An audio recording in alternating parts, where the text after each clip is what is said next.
welcome back to the channel. Today we're talking about more of a darker part of Christianity for sure, and that's just kind of suffering.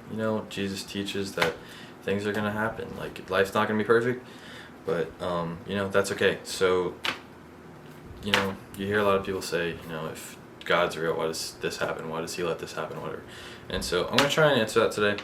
So feel free to reach out if you disagree, if you believe something else, or if you support it, whatever. Just let me know. But anyways, I'm just gonna start off with John chapter 9. All right. So there's a blind man, and he was born blind. And so Jesus' disciples are asking him, like, why was he born blind? What did he do to deserve this? Like, did he sin? Did his parents sin? What did they do? And Jesus says this: "Neither this man nor his parents sinned," said Jesus, "but this happened so that the works of God might be displayed in him." So that's John 9, verse 3. And then I'm just going to skip forward. John chapter 11, there's a man named Lazarus, who is the brother of Mary Magdalene, who Jesus saved a little before in his works. But Lazarus is a really good friend of Jesus. Mary's like, "Hey, can you please save him? He's going to die." And so this is what he says: "But when Jesus heard about it, he said, 'Lazarus' sickness will not end in death. No, it happened for the glory of God, so that the Son of God will receive glory from this.'" And then fast forward to verse 15, Lazarus dies, and Jesus comes back for 4 days after he dies. And Jesus comes back, and he saves him. He brings him back to life. And so his disciples are like, why'd you let him die? Like, you could have just saved him before. Like, it's great you saved him now, but like, why didn't you use it before? And so he says, he's basically talking about how Jesus wanted to resurrect him from death, like something so much more, absurd than just being sick. He wanted people to believe in him. And so this is what he says: "And for your sakes, I'm glad I wasn't there, for now you will really believe."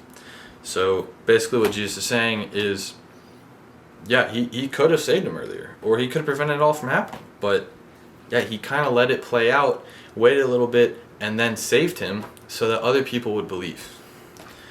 And so, to talk about the book of Job, if y'all have read that, great. If not, it's a pretty long book. But if you don't know Job, Job was a man completely wealthy, rich, whatever, great life, really good man, follows God, shuns away evil. And he loses everything. God lets Satan take it away because God was like, all right, I want to see what he'll do. I want to see how he'll react. It's kind of a test. And Job loses all of his children. He loses his home. He even gets harmed physically and gets sores and boils all over his body. He loses everything except his wife. And even his wife is like, just turn away from God. Like, just die. Just curse God and die.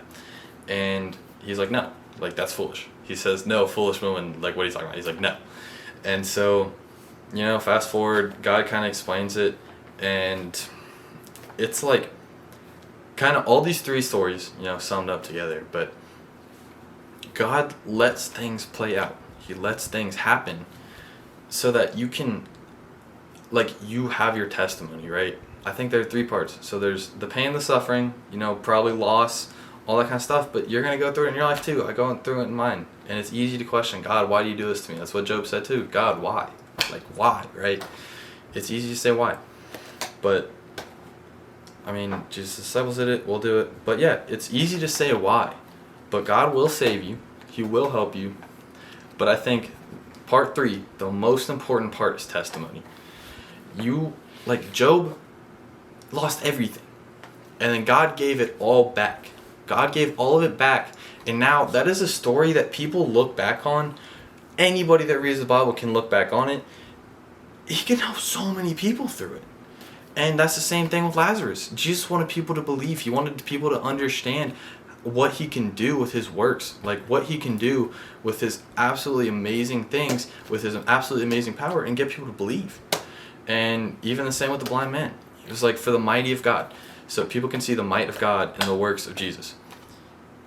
It's testimony, man. Like, you can struggle.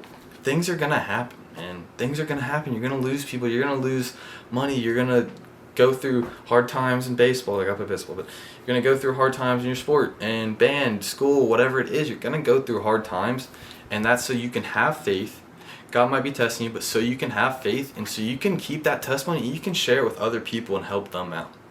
You know, you can keep that for the rest of your life. Like, testimony will last for the rest of your life. You know, everything I've struggled with, I can explain that to my children if they struggle with it in the future, right? Like, I've had hard times with baseball before. I can tell my kids about that and help them out through it. And just remind the people that you're sharing your testimony to that, yeah, like, God saved me. God will save you. And that's what God did to Job. He gave him everything back. He gave him 10 new children, 7 sons and 3 daughters, and all his land back, his home back. He healed him completely, gave him all his cattle back, all his animals back. He gave everything back. And so I can't promise you that he'll give you, if someone in your family dies, they're not going to come back probably, but he will be there in your heart. He will save you. And he will always be there for you no matter what happens. And you'll always have the testimony to be able to share to other people, to be able to expand upon, grow your faith especially, but also grow others' faith. That's kind of like what I was talking about last time, the city on the hill, man. Be that light on the hill, but you're going to suffer. Like, it's going to suck, but God will be there for you. It's part 2, right? Salvation. God will be there for you. And part 3, the most important, I think, is testimony. You will be able to share that to other people because it's not really all about you. Jesus' top 2 commandments, he tells this: love the Lord your God with all your mind and heart, and love others. And so loving others by showing them the amazing things God has done in your life. Things are going to happen, but God will always be there to save you. You will always be able to get through it with God. He has a plan for you. He will never forsake you. He will never leave you. And so that's pretty much it. I'm going to wrap it up there.